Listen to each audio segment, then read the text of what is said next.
ในក្នុងសង្គមគ្រួសារមួយគេថាបើកិច្ចឲ្យពុកម្ដាយរមែងចង់ឲ្យកូនរស់នៅបានសុខស្រួលចង់ឲ្យកូនមានម្ហូបឆ្ងាញ់គ្រប់គ្រាន់ចង់ឲ្យកូនមានការស្នាក់នៅល្អចង់ឲ្យកូនមានសម្ភារៈប្រើប្រាស់ល្អដូចកូនគេដែរឬចង់ឲ្យកូនដើរទៅណាមកណាមានភាពលេចធ្លោជាងក្មេងដទៃភាពលេចធ្លោរបស់កូនឬភាពសនុកសុខស្រួលរបស់កូនគឺឆ្លោះបង្ហាញអំពីសមត្ថភាពការរកលុយរបស់ឪពុកម្ដាយប៉ុន្តែនៅពេលកូនហត់ឬកូនលំបាកកូនទៅណាមកណាមានសភាពតោកយ៉ាគេក៏អាចវិតម្លៃបានថាឪពុកម្ដាយមិនមានសមត្ថភាពគ្រប់គ្រាន់ចំណុចទាំងអស់នេះបូកនឹងការស្រឡាញ់កូនហួសហេតុទៀតនោះ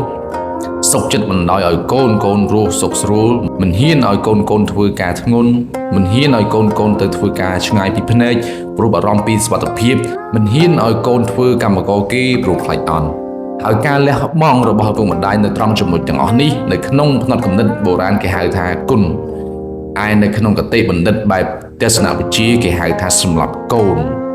ទម្លាប់របស់សត្វស្វាជារឿយកូនណាដែលវាស្រឡាញ់ខ្លាំងជាងគេកូននោះវាតែងតែអោបជាប់នឹងទ្រូងរបស់វាហើយរាល់ពេលដែលវាហែលឆ្លងទឹកស្ទឹងទៅត្រើយមកខាងដើម្បីផ្លាស់ប្ដូរទីតាំងរកចំណី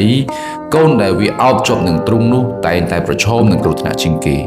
បើទឹករកល្មមកូនដែលវាអោបត្រឹមតែឆ្លក់ទឹកប៉ុណ្ណោះតែបើទឹកជ្រៅ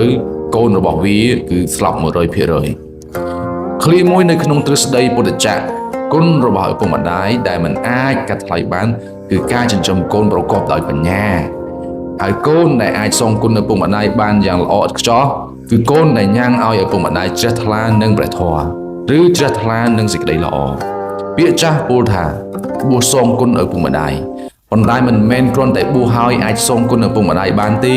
ក៏មិនអាចលាងជម្រះបាបឪពុកម្ដាយបានដែរតែការបួសរបស់កូនគឺអាចញ៉ាំងឲ្យឪពុកម្ដាយមានអានិសង្សជ្រះថ្លាជាមួយនឹងព្រះធម៌និងកើតនៅហិរិអតបៈហិរិមានន័យថាសេចក្ដីខ្មាស់បាបអតបៈមានន័យថាសេចក្ដីខ្លាចបាបកូនដែលអាចញ៉ាំងឲ្យឪពុកម្ដាយជ្រះថ្លានឹងព្រះធម៌គឺជាការសងគុណដ៏ល្អអាណែកឃ្លាមួយរបស់ព្រះអង្គម្ចាស់សៃរ៉ាស៊ីតស្ថាបនិកក្រុងឌូបៃមានបន្ទូលថាជីតារបស់ខ្ញុំជិះអូតបិតារបស់ខ្ញុំជិះអូតខ្ញុំជិះឡាន Mercedes បុត្រារបស់ខ្ញុំជិះឡាន Range Rover លុះដល់ចៅទូតរបស់ខ្ញុំវាមកតែជិះអូតវិញមិនខានហើយឃ្លានេះដែរសុភាសិតខ្មែររបស់យើងក៏មានដែរតែគេនិយាយថាមានមិនដែល3តក្រមិនដែល3ចំនួនគេលំបាកបង្កើតបានមនុស្សខ្លាំងពូកែមនុស្សខ្លាំងពូកែបង្កើតបានភាពងាយស្រួលធ្វើឲ្យមនុស្សទន់ខ្សោយមនុស្សទន់ខ្សោយបង្កើតឲ្យមានគ្រាលំបាកឡើងវិញដូច្នេះអនាគតចៅរបស់អ្នកពួកគេនឹងក្លាយជាអ្នកសុំទានបើបច្ចុប្បន្នអ្នកនៅតែបណ្ដោយឲ្យកូនរបស់អ្នករស់នៅសុខស្រួលពេក